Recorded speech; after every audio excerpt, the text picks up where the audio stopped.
My name is Hughes, and I'm a special needs mom. For the past 2 years, I've been involved in a very intense divorce process. And so much so that I ended up going to trial, which, as Trey mentioned earlier, is very rare in divorce cases. But I had to fight for what was right for me and my kids, and I got the result that was due to me and my kids. So I'm very proud of that, and I appreciate all my team for helping with that process. But I was once where you are today. I was overwhelmed. I didn't know what was going to happen to me and to my kids when I found out I was getting a divorce. There's so much to think about and so much to do. It's just totally overwhelming. And so I'm going to share with you today how I got through that process and how you too can get through that process and have a successful outcome just like I did.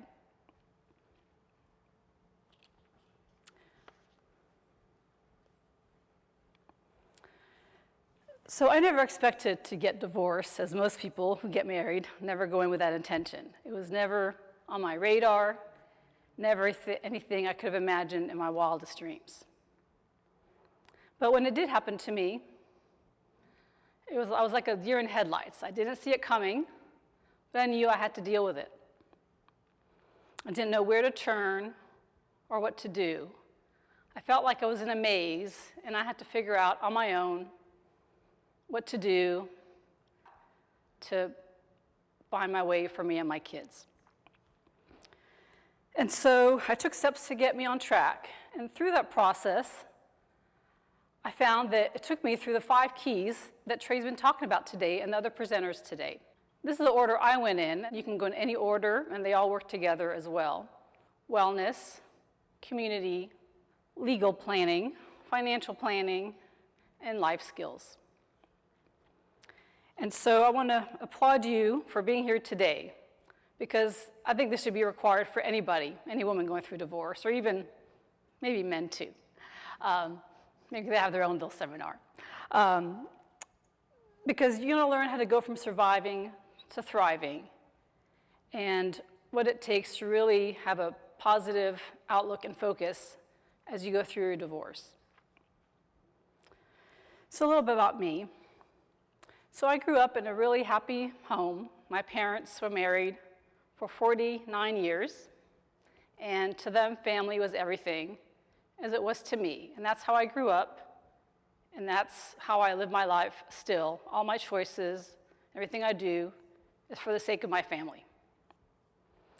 And so growing up, the vision for my life was not complicated. It was to do well at school, get a good education, get a good job, get married, have kids, and live happily ever after. And that's where my life was going. I received a bachelor's and a master's degree. I got great jobs at Fortune 100 companies. I had a wonderful professional path ahead of me. And I had great friends, and I met my husband through mutual friends. We fell in love, got married, and had kids. So it seemed like the perfect life, and everything was going great. But then it didn't go as planned.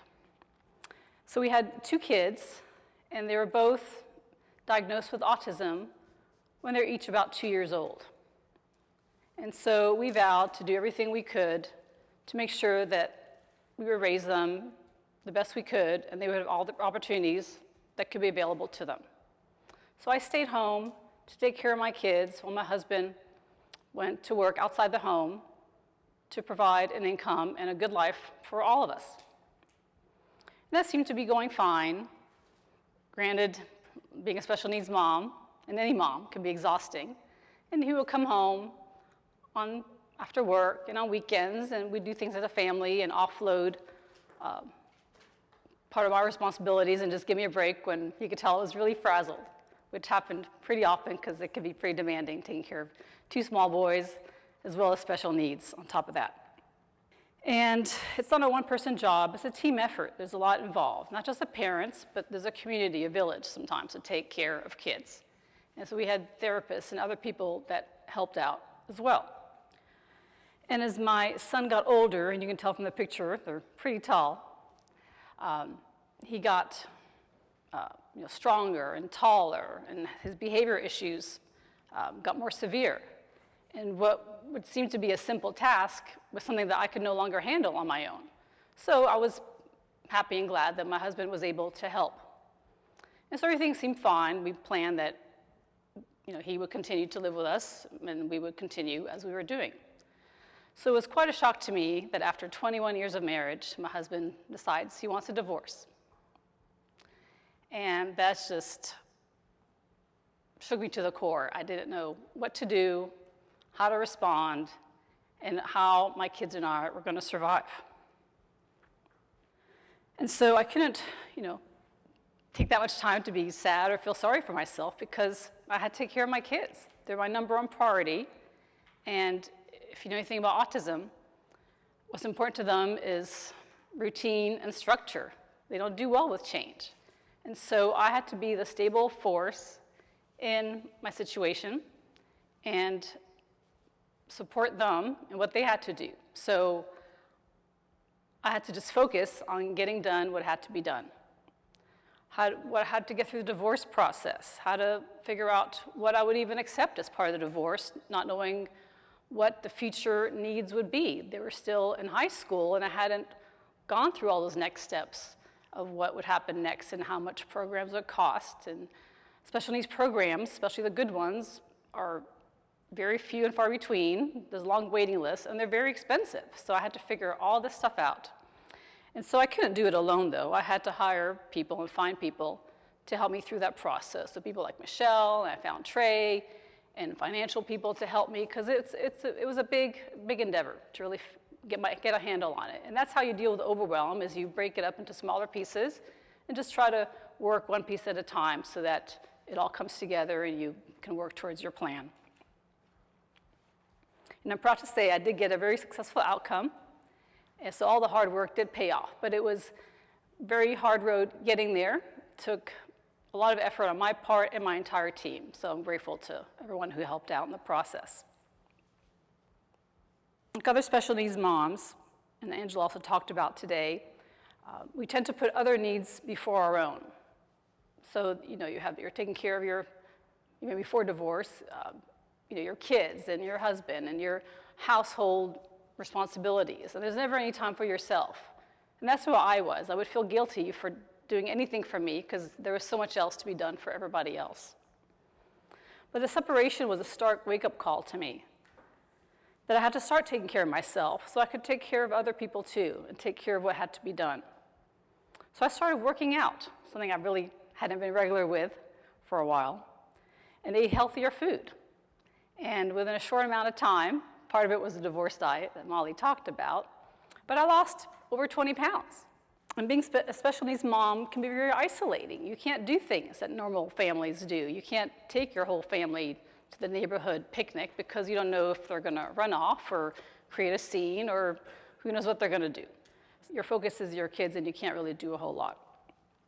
So I want to get out there and try to connect with people. So I joined a divorce support group at a church, and that was helpful. I ended up meeting and connecting with a lot of people going through similar experiences that I was, and that was great as well. And connected with old friends that I hadn't really kept in contact with, and reached out to family that lived out of town, and that was also great to be able to talk to people again. So for a long time, at the beginning of my separation, I didn't really share my story. I kind of kept it to myself, kind of in denial, not knowing what was going to happen. But when it became apparent the divorce was going to happen, then that's when I really had to face it head on and deal with it, and was able to then share what I could, even though I am a pretty private person. And so on my journey, through my community, I did find lawyers, and there's different kinds of lawyers out there, and there's some that may have experience in one area, but not others. So I was lucky to find Trey to bring into my team and to help me with the special needs aspects. And I had to work with experts also, like Michelle and other financial people and other people that are familiar with special needs considerations, because when you're going through a very complex divorce, you want to work with the best, and you want to make sure that you're getting the right outcome that you're going to be happy with for the long term. As was mentioned earlier, this is your one shot, and you got to get it right. And so I'm proud to say that we did get that great outcome because of all the hard work that we did.